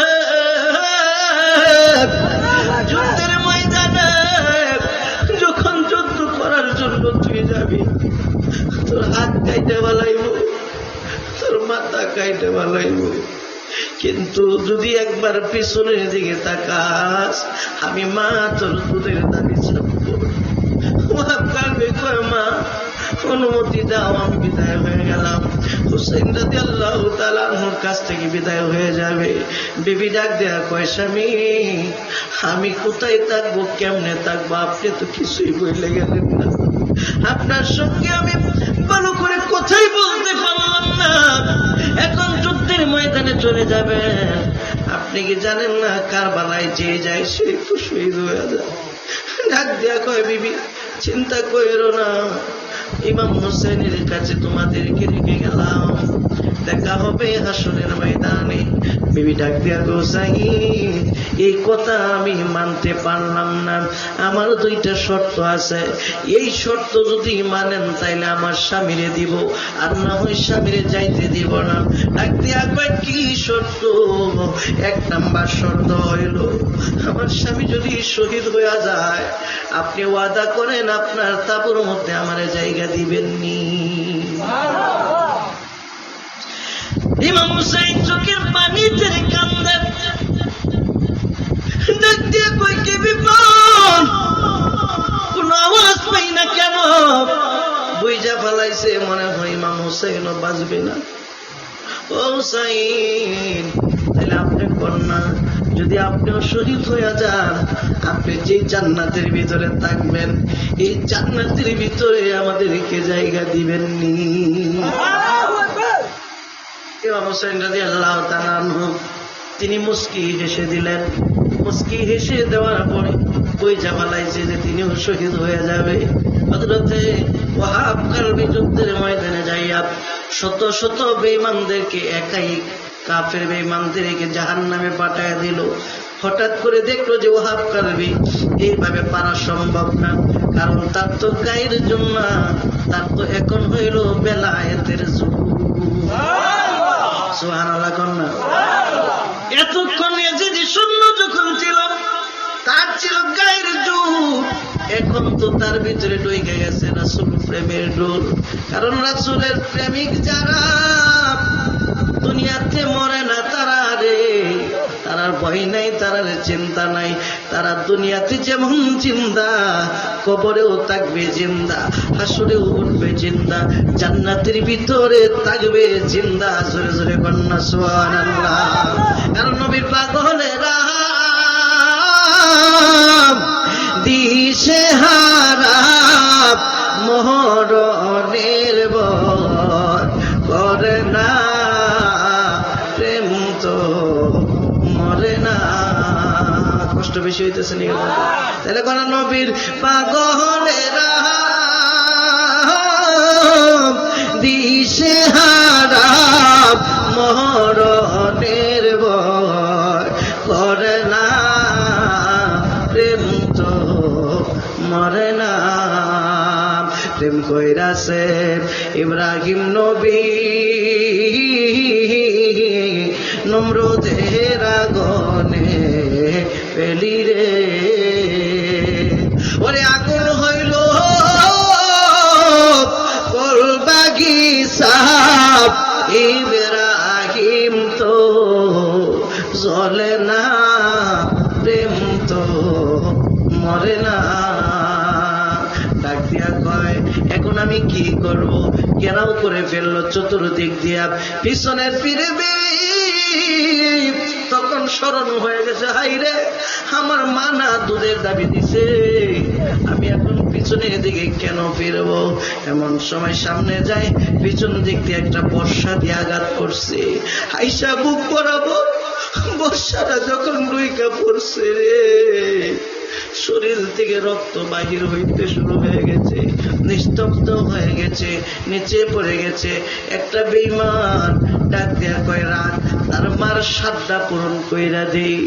মাথাটারে কাইটা বাবুরির মধ্যে দইরা নিয়া ওয়াহাব কালবির মার কাছে কয়, তোর মতো এমন অপয়া মা জীবনে কোনোদিন দেখি নাই, নিজের সন্তান দেখি এইভাবে মাইরা ফালায়। এইবার ডাক দেয়া কয়, বেঈমানের দল, বেঈমানের দল, আমার এই ওয়াহাব কালবির মাথা আমার সামনে কেন তোরা আনলি? তোরা কি জানোস না আল্লাহর জন্য যে জিনিস কুরবানি কইরা দেওয়া হয় এই জিনিস ফিরত নেওয়া যায় না। আমি তো ওয়াহাব কালবিরে আল্লাহর জন্য দিয়া দিছি, এটা আমার কাছে আনছস কেন? মা হইয়া মাথা ডালে একটা ডিল মাইরা ডাক দিয়া কয়, আমার সন্তানের মাথা নিয়ে যা। এতদিন আমি ওয়াহাব কালবির মা ছিলাম, ওয়াহাব কালবি এজিদের পক্ষে যুদ্ধ করছে, বেঈমানের মা ছিলাম, কিন্তু আজকে থেকে আমি একজন শহীদের মা হয়ে গেলাম। নাই নাই কেউ নাই। ইমাম হুসেন 10 তারিখ রাতের বেলা, কারণ 10 তারিখ রাত্র যখন 12টা হয় তখন আরবি চাঁদের তারিখ পড়ে। সুবহানাল্লাহ। 10 তারিখ রাতের বেলা তিনি কি করলো? হাইরে সবাইকে বলে, শোনো তোমাদেরকে একটু নসিহত করতে চাই। কি নসিহত? 1 নাম্বার, কোরআনের তেলাওয়াত বন্ধ করতে পারবা না। সুবহানাল্লাহ।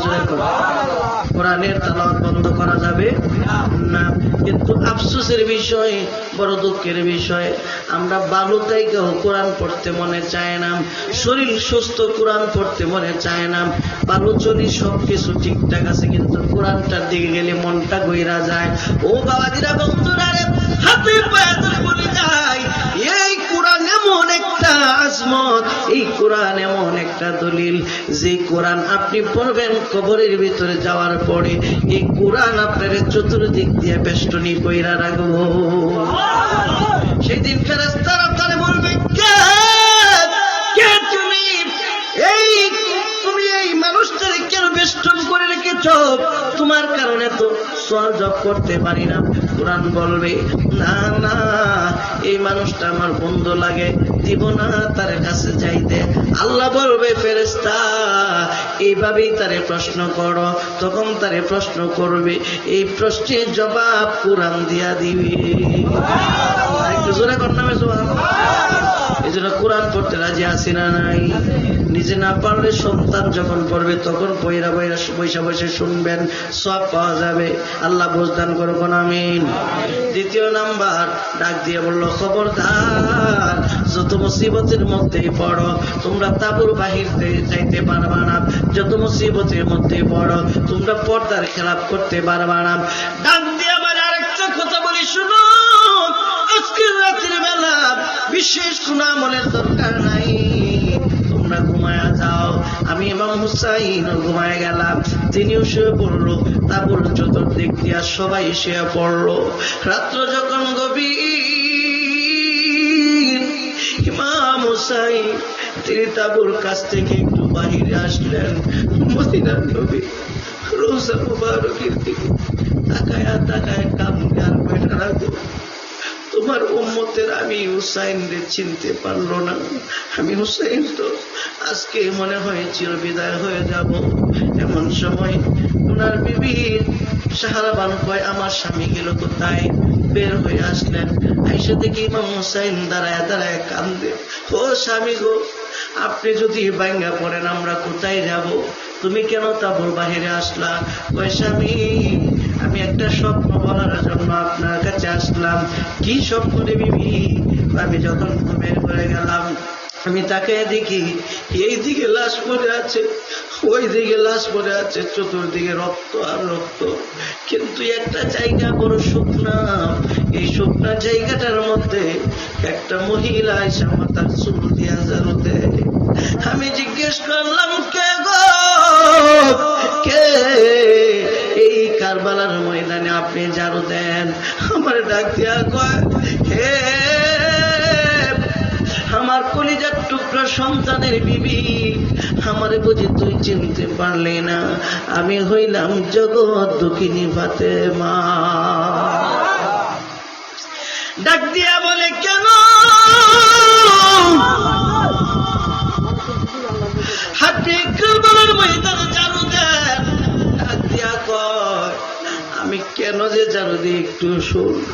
আমার এই হুসাইন এত মহব্বতের পাত্র যে হুসাইন আমার আব্বার কাছে যাইলে জীবনে কোনোদিন মাটিতে বসাইতো না, ফুলের মধ্যে বসায় বসায় চুমু খাইতো। আমার এই হুসাইনের শরীরের মধ্যে জীবনে কোনোদিন গুঠা গাঠি গা পাসরা হয় নাই। আমার এই হুসাইন ডারে, আমার এই হুসাইন ডারে কারবালার ময়দানে আগামীকালকে এই বেঈমানের দল চিৎ করে যখন শোয়ায় দিবে, বড় বড় পাথর যদি আমার হুসাইনের পিঠে নিচে বইরা যায়, আমার হুসাইন যদি একবার চিল্লান দিয়া কয়, আম্মা গো, ও আম্মা তুমি কই, আমি তখন রোজার ভিতরে থাকতে পারবো না, এই জন্য ঝাড়ু দেওয়ার জন্য আসলাম। এমন সময় ডাক দিয়ে কই, বিবি তুমি স্বপ্ন বুঝি দেখলাম? আর আমি কি দেখেছি জানো নেই? এবার ডাক দেয়া কই, আপনি কি দেখলেন? কয়, আমি দেখি আমার নানা জান এবং আমার বাবা আলী জান্নাতের ভিতর থেকে পেয়ালা নিয়ে আমার জন্য দাঁড়ায় রয়েছে। এ বিবি রে, ধৈর্য ধরো, আল্লাহর প্রতি অনীহা প্রকাশ করিও না, তাবর ভিতরে যাও। লম্বা কাহিনী একেবারে শর্ট করে বলতেছি। এবার তিনার বোন জয়নাবকে ডাক দিল, ও জয়নাব নে, তোর কাছে আমার সবগুলির আমানত দিলাম, তবে তোর কাছে সবচাইতে বেশি আমানত দিলাম আমার কলিজার টুকরা সন্তান জয়নাব অসুস্থ হয়ে পড়ে রয়েছে। 3 দিন 4 দিন চলে যাবে, জয়নাবের মুখে খাবার দিতে পারি না। আমি এমন বাবা যে আমার সন্তানটা এত বেশি অসুস্থ, একটু পানিও মুখে দিতে পারি না। এ জয়নাব, আমার এই সন্তানের জন্য আমি দোয়া করে গেলাম, আমার এই সন্তান জীবিত থাকবে, আমার সন্তানটারে তুই লালন পালন করবি। ডাক দেয়া কয়, ভাই গো তুমি কেন কান্দো? আমি কেন কাঁদি জানোসনি? আমি আমার জন্য কাঁদি না, আমি কাঁদি নানার উম্মত হইয়া আওলাদে রাসূলরে কেমনে আঘাত করলো, এই দুঃখ আমি সহ্য করতে পারি না রে বোন। ও বোন, তবে শেষ একটা কথা তোরে বলে দে, আমি যেই দিন থাকবো না সেই দিন আমার আওলাদদেরকে একটা কথাই বলে দিবি, বাতিলের সামনে কোনোদিন মাথা নত করা যাবে না। জোরে জোরে কন্যা সুবহানাল্লাহ। হোসেন চোখে পানি চাইরা চাইরা কান্দে, আমার কেউ নাই রে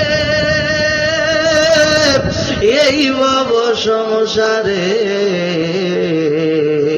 থাকলে কি আর কান্দি আমি কারবালার প্রান্তরে, আমার কেউ নাই রে, আমার কেউ নাই রে এই ভব সংসারে, থাকলে কি আর কান্দে হোসেন কারবালার প্রান্তরে, আমার কেউ নাই রে। ও মনরে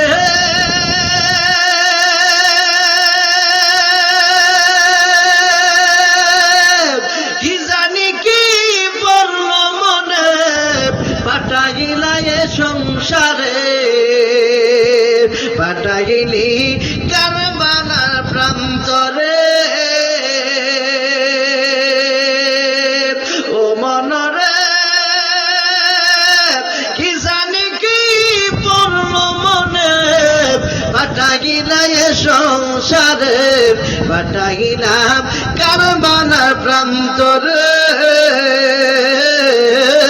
ফাতেমা জননী আমার ভয় করস না রাসূলুল্লাহ ফাতেমা জননী আমার ভয় করস না রাসূলুল্লাহ কি জবাব দিবি মরার পরে আমার কেউ নাই রে আমার কেউ নাই রে এ বাবা সংসারে থাকলে কি আর কান্দি আমি কারবালার প্রান্তরে আমার কেউ নাই রে একটা জবান বন্ধ রাখবেন না চিৎকার মেরে বলি আল্লাহু আকবার বাবা দিরা বন্ধুরা একটার উপরে বিজিয়েছে একেবারে শর্ট করে দিলাম ইমাম হোসেন রাদিয়াল্লাহু তাআলা আনহু ডাক দিয়া কয় ও বিবি আমার বাবার পোশাকটা তাড়াতাড়ি পরায়া দাও আমার বাবার তলোয়ারটা আমার হাতে তুলে দাও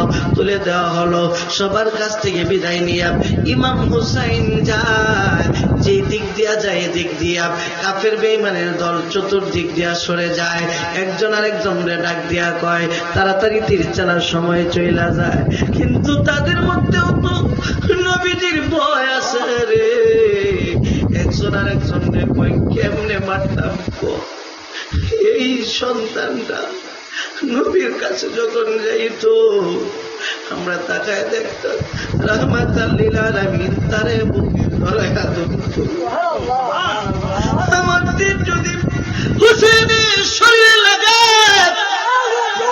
হাসরের ময়দানে আল্লাহর সামনে আমি কি জবাব দিব আমি পারবো না তোরা আমার এইভাবে যে যায় সেই সইরা যায় দূর থেকে একটা বেঈমান ইমাম হুসাইনের দিকে যখন একটা তীর মারলো তীরটা এসে শরীরের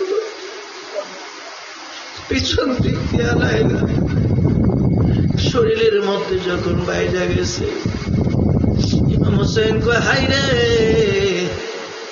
চিনলি না তোরা কার শরীরের মধ্যে আঘাত করলি ডাক দিয়া কই শুনবেন তোরা আমারে মারবি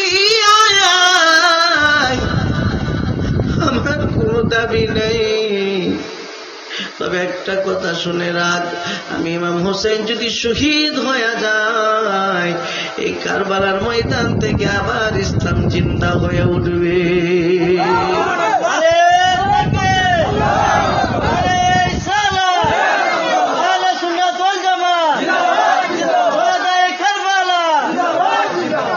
এবার ডাক দেয়া কয় দে দে ইমাম হোসেনের দিকে লক্ষ্য কর 130টা তীরের আঘাত 70টার উপরে তলোয়ারের আঘাত জর্জরিত হয়ে গেছে রক্ত পড়ে গেছে শরীর মুবারক থেকে রক্ত পড়তে পড়তে একসময় নিঃশব্দ হয়ে গেল জমিনের মধ্যে পড়ে গেল ইমাম হোসেন রাদিয়াল্লাহু তাআলা গুড়াটা হাও মাও কইরা কান্না শুরু কইরা দিছে কারণ ইমাম হোসেন রে কেউ না চিনলো পুরা তো চিনে রে ওরা কান্দা কান্দা ইমাম হোসেন মাথা মুবারকের কাছে আইসা গোড়ার মাথাটা লাগায় লাগায় চোখের পানি চাইরা কান্দে ইমাম হোসেন ডাক দিয়া কয় গোড়া রে আমার মায়ের কাছে খবর পৌঁছায় দে আমার মা যেন না কান্দে গোড়া দৌড়াইয়া চইল যায় ইমাম হোসেনের বুক বরাবর বড় পাষণ্ড হৃদয়ের মানুষ বড় পাষণ্ড বুকটার মধ্যে যখন বৈশা পড়ছে ডাক দিয়া কই কিরে তোর নাম কি আমার নাম সীমা কই সীমা রে তোরে আমি চিনে ফেলেছি আমার নানা জান আমার 50 বছর আগে বলছিল, হুসাইন আমি দেখি তোমার রক্তের মধ্যে কালো ডোরা কাটা একটা কুকুর চাটতেছে। সীমান আমার বাঁচার কোনো ইচ্ছা নাই, কারণ আমি যে শহীদ হয়ে যাব তুই তো দেখোস না, আমি তো দেখি শাহাদাতের গ্রান আমার নাকে লাইগা রইছে। সীমান রে, কিন্তু আজান যে দেয় কিসের আজান? কয় জুমার আজান দিবিনি, 2টা রাকাত নামাজ আদায় করবো। কই ঠিক আছে পড়ো। ইমাম হুসাইন তীরের আঘাত খায়া, বলমের আঘাত খাইয়া, পাথরের আঘাত খাইয়া, ধনুকের আঘাত খাইয়া নামাজ পড়ে। আর আমরা মুসলমানের সন্তান, মুসলমান হইয়া নামাজের আজান দেয়। শুক্রবার দিন মুসল্লির অভাব নাই, কিন্তু ওয়াক্তিয়া নামাজের মধ্যে মানুষ কম। কথা কোন ঠিক কিনা? জোরে বলেন ঠিক কিনা? এই নামাজটা পড়া দরকার আছে না নাই? এই জন্য অনুরোধ করে বলবো, ও মা, পর্দাদের মারা গো, কারবালার ময়দানের আলোচনা শুনলে হবে না, কারবালার ময়দানের বাস্তবায়ন আমাদেরকে বাস্তবায়িত করতে হবে। কথা কোন ঠিক কিনা? নামাজ পড়লো তাড়াহুড়ো করে, সীমার ডাক দিয়ে, হুসাইন তুমি না লম্বা সূরা দিয়ে জীবন ভরা নামাজ আদায় করতাম, আজকে এত তাড়াহুড়ো করলে কেন? এই জন্যই তাড়াহুড়ো করল। তুই বলবি আমি মনে হয় তোরে ভয় পায়া আজকে লম্বা সূরা দিয়ে নামাজ পড়ছি। একটু দুধ করি আল্লাহুম্মা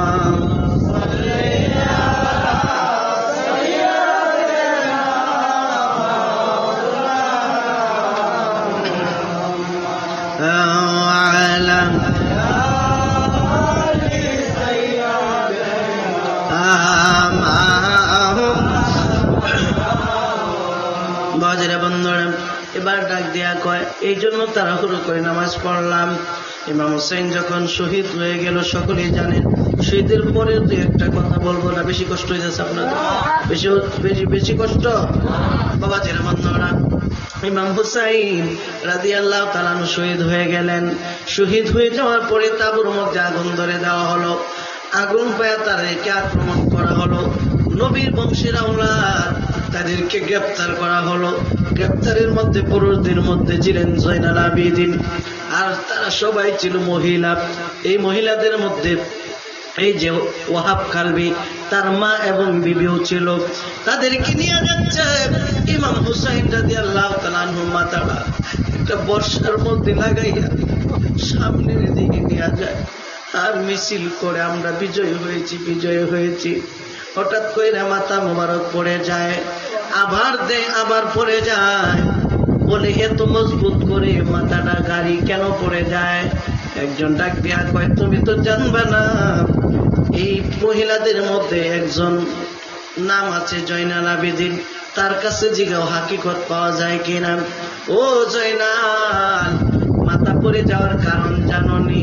চোখের পানি যাই রাখব। হে বেঈমানের দল, তোরা মনে করছিস আমার বাবা মহিলা গেছে, তোরা তাকায় দেখোস না আমার বাবা তো এখনো জিন্দা। আমার বাবা টুটলো রে, আমার বাবা চায় একটু পরে পরে দেখে। তোরা একটা কাজ কর, আমাদের আহালাউলা যারা তাদেরকে পর্দার ব্যবস্থা কর। পর্দা যদি না করস তাহলে এই মাথা নিয়ে তোরা যাইতে পারবি না। সবাই পরীক্ষার জন্য কই দেখি এর কথা সত্য হয় কিনা। নবীর আওলাদদেরকে পর্দা দিল, এই মাথা স্বাভাবিকভাবে শুধু বসায় রাখছে, এরপরেও মাথা পড়ে না। জোরে জোরে কন্যা সুবহানাল্লাহ। নিয়ে যাচ্ছে দামেস্কে, হঠাৎ করে রাস্তার মধ্যে সন্ধ্যা হয়ে যায়। এই সন্ধ্যাবেলা একজন পাদ্রীর বাড়ির সামনে নিয়ে মাথা নিয়ে বসে আছে। ডাক দিয়া কই, ইবনে জিয়াদ, এই মাথা কার? কই মাথা হুসাইনের।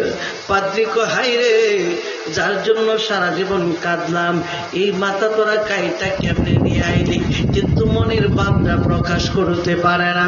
হঠাৎ কইরা ডাক দিয়া কয়, হ্যাঁ দিবিনি, এই মাথাটা আমার কাছে একটা রাতের জন্য। কই না, দেওয়া যাবে না। কই তোরে কিছু টাকা পয়সা আমি হাতিয়া দিব, তারপরেও দিয়া দে। এমন সময় কয় রাত্র যদি বাহিরে নিয়ে থাকি মাথা আরেকজনে নিয়ে যাইতে পারে, তার চাইতে কিছু টাকাও পাবো, আবার এই মাথাটা হেফাজত করবে, তার কাছে দিয়া দেই। ঘরের ভিতরে নিয়া বিবির কাছে যায়, কয় বিবি এতদিন পর্যন্ত তোমার সঙ্গে আমি এতদিন পর্যন্ত সংসার করেছি, কোনোদিন তোমার কাছ থেকে দূরে থাকি নাই। আজকে একটা কথা বলি রে বিবি, আজকে রাতটা কিন্তু তুমি আমার কাছে আসতে পারবা না। কই কেন? কই এটা তোমাদেরকে বলতে পারবো না। সন্তানাদিদের কাছে যা কয়, এ সন্তানেরা আমার তোমরা কেউ ডিস্টার্ব কইরো না। কই কেন, কি হয়েছে? কই কারণ আমার ঘরের মধ্যে আজকে আমি একটা কাজ করব। এমন সময় ডাক দিয়া কয়, এ সন্তান আমার জন্য একটু আতর গোলাপের ব্যবস্থা কইরা দিতে পারবেনি? ডাক দিয়া কয় কি করবেন? কয় কাজ আছে। আতর গোলাপের ব্যবস্থা করলো, একটা প্লেটের মধ্যে ইমামের মাথাটা রাইখা সুন্দর কইরা আশ্রয় দেয়, আর চোখের পানি পালায় পালায় কান্দে, আর কয় রে এই সর্বনাশ তোরা কেমনে করলি? পাদ্রী ডাক দেয়া কয়, মাথা মুবারক, আমি যখন দাড়ি মুবারক এইভাবে হাত দিয়ে আশ্রয় দিয়েছিলাম রে, আমি তাকায় দেখি ইমাম হুসাইন আমার দিকে তাকায় মুস্কি হাইসা দিছে। আমি বুঝতে পারলাম না এটা আমি স্বপ্ন দেখলাম নিকো নাকি বাস্তব দেখলাম। এই মাথাটা পরিষ্কার করলাম, পাত্রের মধ্যে রেখা সারা রাত তাকায় রইলাম, দেখি আমার দিকে আর একটা বার তাকায়নি।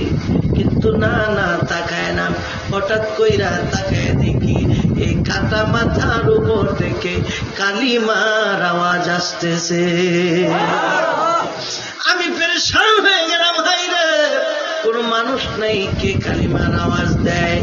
আমি দৌড় দিয়া বাহিরে চলে গেলাম।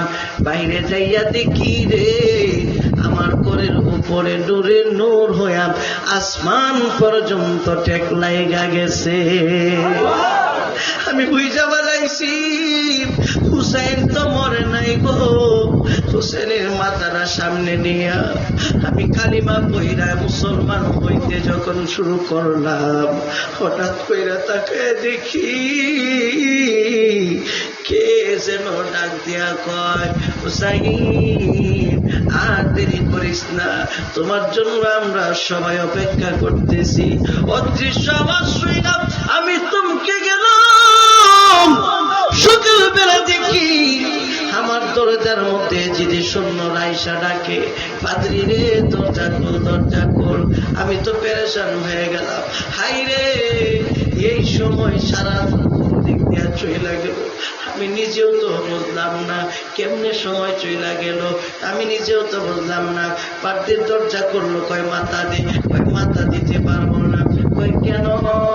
কয় মাথাটা আমার বড় প্রয়োজন, দিবিনি আরেকটা কাকের জন্য, এই মাথাটা আমার কাছে দিবিনি। না এই মাথা দেওয়া যাবে না, আমার ধন সম্পদ যা আছে সব তোদেরকে আমি দিয়া দিব। কয় না না না না, এই মাথা দেওয়া যাবে না, এই মাথা তামেশকে নিয়ে যাওয়া হবে। পাদ্রী চোখের পানি চাইরা চাইরা কয়, একটু সুযোগ দিলি না রে, আমার মনের জ্বালা তো আমি মিটাইতে পারি নাই, আর একটু সুযোগ দিয়ে আমার এই মনের জ্বালাটা একটু মিটাই দেই। জোরে জোরে কন্যা সুবহানাল্লাহ। ও তুই ডুব দিলে রূপ দেখতে পাবি রে, ও তুই ডুব দিলে রূপ দেখতে পাবি রে, পাবে তোর খুদে মহাজন, পাবে তোর খুদে মহাজন। পীরের দিল দরিয়াই ডুবে দেখ ওরে পাগল মন, পীরের দিল দরিয়াই ডুবে দেখ ওরে পাগল মন। ও তুই ডুব দিলে রূপ দেখতে পাবি রে কন্যা, ডুব দিলে রূপ রে, পাবে তোর খুদে মহাজন, পাবে তোর খুদে মহাজন। পীরের দিল দরিয়াই ডুবে দে করে পা যখন হবে কাটি দেখবি রে তুই উজান বাটি কোথায় কি রতন দিল যখন হবে কাটি দেখবি রে তুই উজান বাটি কোথায় কি রতন ওরে ওই নদীর গম্ভীরে তেরে হাই হাই ওই নদীর গম্ভীরে তেরে আছে হীরায়ার কাঞ্চন আছে হীরায়ার কাঞ্চন পীরের দিল দরিয়াই ডুবে দেখ ওরে পাগল মন আমার বাবাজিরা বন্ধুরা এখনই মাতা দামেস্কের ময়দানে নিয়ে যাওয়া হলো হাইরে এজিদ বাহিনীরা এই মাথাটা মানুষ যেই আসে দেখতে আসে চিন্তা করলো মাথা যদি একবার কথা বইরা ফালায় আমরা সবাই রে মানুষ মাইরা ফালাইব মাটির নিচে গাড়ো মাটির নিচে গাইরা ফালাইলো এমন সময় ইবলিস ডাক দিয়া কয়ে জিত গো এখন তো নবীর আওলাদ শেষ হয়ে গেছে এখন কি করা যায় ওই জয়নাল আবদিন রে একটা বার কও না জয়নাল আবদিন যেন মসজিদের মিম্বরের মধ্যে আমার নামে খুতবা দেয় জয়নাল আবদিন খুতবা দিতে গেল রে সবাইকে ডাক দিয়া বলল শুনো মনে দুঃখ নিয়া কয় আমাদেরকে কি সম্মান তোমরা করবা কারণ ইজিদের বাপ ছিল প্রভাবশালী ইজিদের বাবা ছিল খলিফা ইজিদের দাদাও ছিল অনেক প্রভাবশালী আমরা তো কেউ নাই আমার আব্বা জানের যিনি আব্বা ছিল আলী তিনি মাটির মধ্যে শুয়া থাকতো খাবার পাইতো না আমরার মা একটা কাপড় দিয়া জীবন কাটাইছে আর আমরার নানা জীবনে দেখি নাই কোনোদিন ভালো খাবার খাইছে তো আমরা তোমরা মারবা না তো কি করবা সমস্ত সাহাবীরা কান্দে এই যদি সৈন্যদের মধ্যে কেউ কেউ কয় দেখি সর্বনাশ করলাম যখন সানি আজান দেওয়ার জন্য মিম্বরের সামনে দাঁড়াইলো ডাক দিয়া কয় ঠিক আছে আজান দাও আমি খুতবা দিব আল্লাহু আকবার আল্লাহ বড় আশহাদু আল্লা ইলাহা ইল্লাল্লাহ এই কথাটা যখন বলল হুসাইন রাদিয়াল্লাহু তাআলা আনহু বলল আশহাদু আল্লা ইলাহা ইল্লাল্লাহ যখন বলতে চাইল আশহাদু আন্না মুহাম্মাদার রাসূলুল্লাহ